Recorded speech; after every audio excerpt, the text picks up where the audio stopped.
I call the Assistant Treasurer. Thank you, Mr Deputy Speaker. The Labor 2013-14 Budget Savings Measures No. 1 Bill 2014 repeals the second round of carbon tax-related personal income tax cuts that are due to start on 1 July 2015. This measure was originally announced by the former government. In its final budget in 2013-14, Labor announced it would repeal the second round of personal income tax cuts due to take effect from 1 July 2015. Labor banked $1.5 billion to the budget bottom line over the then forward estimates period to 30 June 2017.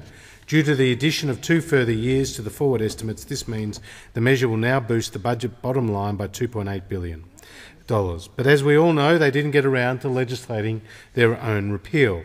This measure has now been introduced to the Parliament twice under the Clean Energy Income Tax Rates and Other Amendments Bill 2013 as part of the package of carbon tax repeal bills. The Senate has now twice voted down this measure put forward by the former government. I welcome the recent commitment from the opposition members to support their own budget repair measure. They have an opportunity to now contribute to the task of budget repair our nation must undertake. The 1 July 2015 round of personal income tax cuts were originally introduced to provide additional assistance to households following an expected increase in the carbon price from a fixed price of $25.40 in this financial year to a floating price of $29 next financial year.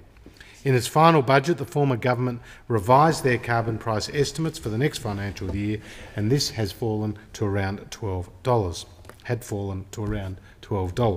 But the former government never followed through by unwinding legislation it put through the Parliament to implement the personal income tax cuts due to take effect from 1 July 2015. The former government did not reverse their decision to defer the second round of personal income tax cuts in the 2013 economic statement or in their document outlining their costings for the 2013 federal election. Since coming to opposition, Labor has now twice voted against legislation which implements their own budget repair measure without outlining an alternative plan to pay for the measure they are now choosing to keep. When we came to government, we inherited an unsustainable budget position from the previous government. It was plain for all to see. It is now time for Parliament to get serious about repairing the budget. This bill gives the opposition the opportunity to show it is serious by supporting its own measure from the 2013-14 budget. Above all, it gives them to opportunity to keep their commitment to the Australian people.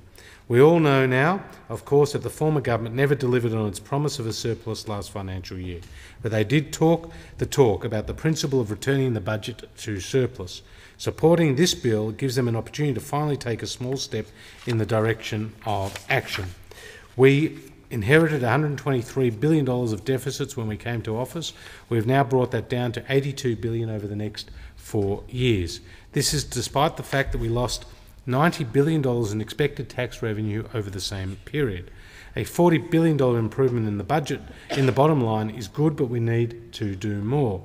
If we had not taken action to address government debt, if we had left it to continue on the trajectory of deficits and excessive spending we inherited from the former government, debt would have been $667 billion at the end of the medium term. Without action, the budget outlook is rising debt for at least another 10 years. The budget would never get to surplus and the debt would never, ever begin to be repaid. While Labor promised a real spending cap of 2% per annum, they actually delivered 3.6% per annum, or almost double the cap that they promised.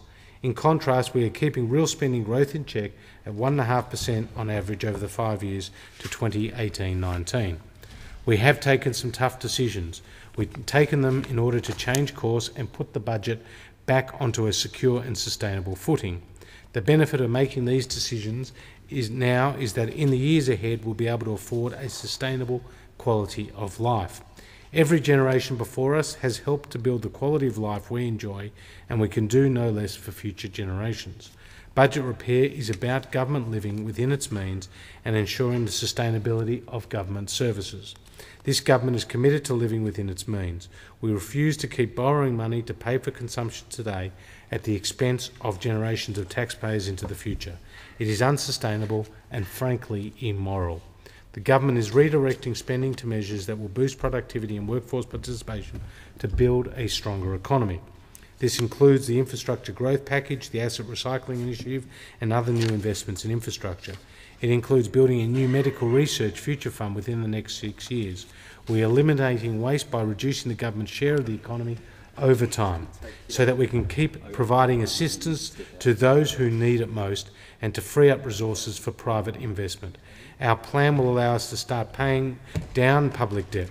We want to reduce the amount Australian taxpayers spend on their interest repayments while also making sure that more of their tax dollar is spent on delivering frontline services. The repeal of the carbon tax has helped all Australian households, with households better off by $550 on average this year alone. But the government understands households will continue to face cost of living pressures in spite of that repeal. That's why we'll keep the current personal income tax thresholds and fortnightly pension and benefit increases. This bill amends the Clean Energy Income Tax Rates Amendments Act 2011 to repeal the personal income tax cuts that were legislated to commence on 1 July 2015. It also amends the Clean Energy Tax Law Amendments Act 2011 to repeal associated amendments to the low income tax offset, which were also legislated to commence on 1 July 2015.